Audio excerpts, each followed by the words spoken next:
محدودیت‌ها تو ایران. حالا بریم سر اصل ماجرا. تو ایران چه چیزایی فعال نیست یا درست کار نمیکنه؟ اپل واچ بخریم یا نه؟ این سوالیه که آخر این ویدیو جوابش رو شما ده. فکرشو بکن نصف شب یه مرد 50 ساله تو آمریکا دچار حمله قلبی میشه، خودش خبر نداره، ولی اپل واچش ریتم غیر طبیعی قلب و تشخیص میده و بهش هشدار میده. اون مرد بلافاصله بیدار میشه، میره بیمارستان و دکتر بهش میگه اگه نیم ساعت دیرتر میرسیدی احتمالاً زنده نمیموندی. این فقط یه داستان نیست، ده ها مورد مثل این ثبت شده. حتی یه خانم توی انگلیس وسط دوچرخه سواری افتاده بود و واچ با اورژانس تماس گرفته جونش رو نجات داد. اما سوال اینجاست، برای ما ایرانی‌ها چی؟ آیا اپل واچ توی ایران هم واقعا میتونه نجات جون انجام بده یا نه؟ یا فقط یه گجت لوکس و گرونه که بیشتر برای کلاس خریده؟ امروز می‌خوایم اینو کامل و بدون تعارف بررسیش کنیم. سلام، من حسینم و اینجا دیلی گیک چالنجه، جایی که همه چیز تکنولوژی رو از دید واقعی یک کاربر بررسی میکنیم. اگه تازه اینجایی حتما سابسکرایب کن، چون قراره خیلی رک و راست درباره دنیای گجت ها با هم گپ بزنیم. مثل همیشه قبل از این که بریم سر اصل مطلب، لایک فراموش نشه که یوتیوب بفهمه این محتوا ارزش پخش شدن داره. چرا اپل واچ ساخته شد؟ اپل اولین بار تو سال 2014 اپل واچ رو معرفی کرد. همون موقع خیلیا گفتن خب اینم یه ساعت دیجیتالی لوکس برای آدمای پولدار. ولی اپل از همون اول یه مسیر متفاوت داشت. تیم کوک تو کنفرانس گفت اپل واچ فقط یه ساعت نیست، ما میخوایم سلامت رو بیاریم رو مچ دست شما. از همون نسل اول اپل واچ فقط برای نشون دادن ساعت و نوتیفیکیشن نبود. سنسور ضربان قلب داشت، به یادآوری می‌کرد حرکت کنی، کالری می‌سوزوندی، نفس عمیق می‌کشیدی. کم کم قابلیت‌های بیشتری اومدن، مثل ECG یا همون نوار قلب، پایش اکسیژن خون، تشخیص سقوط و حتی تماس اضطراری. یعنی اپل واچ بیشتر یه پزشک کوچیک روی دستته تا یه ساعت لاکچری. اما خب این تصویر توی کشورهایی مثل ایران فرق میکنه، چون خیلی از سرویس ها فعال نیستن. قبل از این که بریم سراغ مقایسه ها، بذار چند تا مثال واقعی بزنم. داستانهای واقعی نجات جون آدما. یه دوچرخه سوار تو آلمان زمین خورد، سرش ضربه خورد و بیهوش شد. اپل واچ افتادن رو تشخیص داد، به اورژانس پیام داد و لوکیشن فرستاد. چند دقیقه بعد آمبولانس رسید و جون طرف رو نجات. یه خانم 28 ساله توی آمریکا متوجه شد ضربان قلبش غیر عادیه، ساعت بهش هشدار داد، رفت بیمارستان و معلوم شد مشکل قلبی داره که میتونست به مرگ ناگهانی منجر بشه. حتی چند مورد تصادف ثبت شده که اپل واچ بعد از کرش دیتکشن خودش با اورژانس تماس گرفته. این داستانا نشون میدن اپل واچ فقط یه گجت فانتزی نیست، ولی بازم باید پرسید آیا این قابلیت‌ها توی ایران هم همینقدر کاربرد دارن؟ قابلیت‌های فنی اپل واچ. بیایم کمی علمی‌تر نگاه کنیم به قضیه. اپل واچ پر از سنسورهای ریز و پیشرفته‌ایه. سنسور PPG، این سنسور با نور سبز و مادون قرمز ضربان قلب رو میسنجه. همونه که نور سبز رو همیشه از زیر ساعت میبینی. ECG یا سنسور نوار قلب، همون نور سبزه، از این طریق میتونه نوار قلبتو بگیره و اگر مثل آمریکا یا اروپا به دکترت وصل باشی، برای دکترت مستقیم ارسال کنه. در واقع از طریق جریان‌های الکتریکی قلب که ثبت میشه با نور قرمز. سنسور اکسیژن خون یا همون SpO2 که با نور قرمز اکسیژن خون رو تخمین میزنه. شتاب سنج و ژیروسکوپ، همینا هن که سقوط و تصادف رو تشخیص میدن.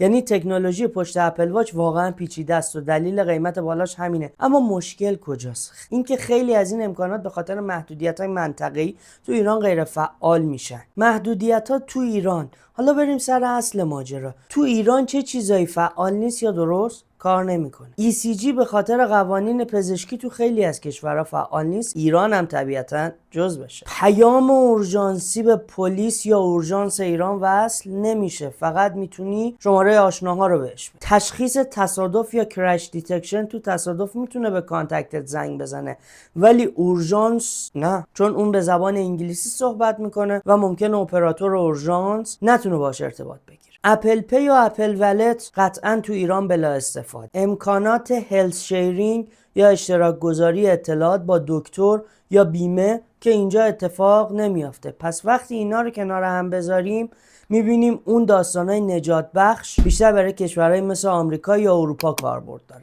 اینجا نهایتاً میتونی ازش برای پایش ضربان قلب، قدم‌ها و خوابت استفاده کنی. خب اگه تا اینجای ویدیو مفید بوده لایک یادت نره. این کار هم به من انگیزه میده، هم باعث میشه الگوریتم یوتیوب این ویدیو رو بیشتر پخشش کنه. مقایسه با رواق. بیاین واقع بین باشیم، وقتی میگیم اپل واچ گرونه دقیقاً داریم با چی مقایسش میکنیم؟ گلکسی واچ سامسونگ نصف قیمت اپل واچ و ECG و پایش خواب هم داره. تو ایران بیشتر قابلیتاش کار میکنه چون محدودیت منطقه‌ای نداره. هواوی واچ باتری بهتری داره که تا 10 روز شارژ نگه میداره.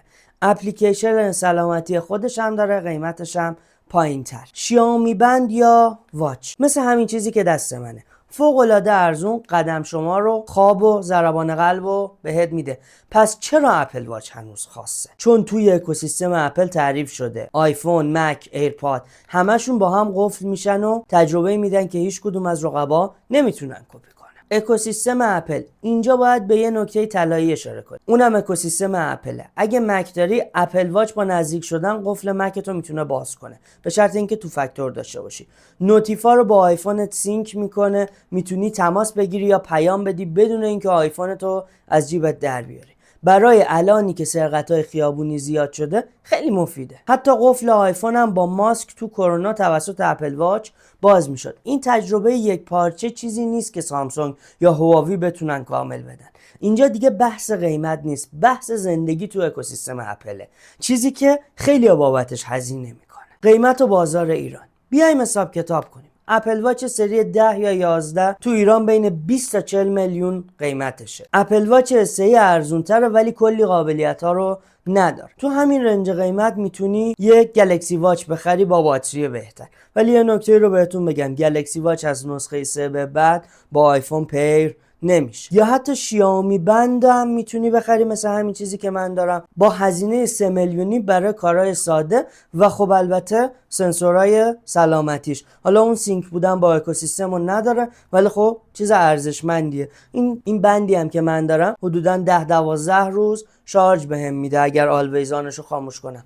با آلویزان روشن که خب تقریبا حدودا یه هفته 6 روز بهم باتری میده. خرید اپل واچ تو ایران بیشتری انتخاب لاکچریه تا انتخاب منطقی، مخصوصا وقتی با این قیمت میشه یه گوشی میان رده هم خرید. آینده اپل واچ، حالا بخش هیجان انگیز داستان چیه؟ آینده اپل واچ، شایعات میگن اپل روی سنسور قند خون داره کار میکنه. اگه این اتفاق بیفته برای بیمارای دیابتی یه انقلاب حساب میشه. حتی سنسور فشار خون و دمای بدن هم توی نسل 11 که تقریبا 2 هفته پیش معرفی شد اضافه شد. ولی در واقع اپل واچ یه گجت سلامتی عمومی میمونه تا یک دستگاه پزشکی کامل. اپل واچ نیاز واقعی یا یه گجت لوکس؟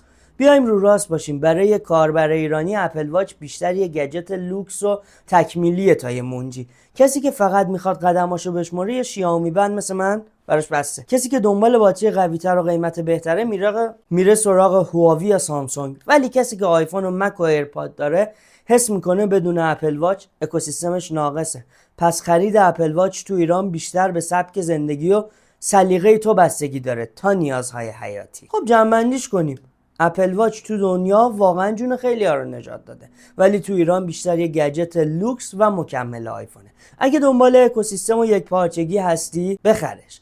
اگه فقط سلامتی میخوای که پایش بشه گزینه‌های ارزونتر هم هست. اگه فکر میکنی تو ایران هم مثل آمریکا خودش اورژانس رو خبر میکنه، نه بابا جان اینجوری نیست.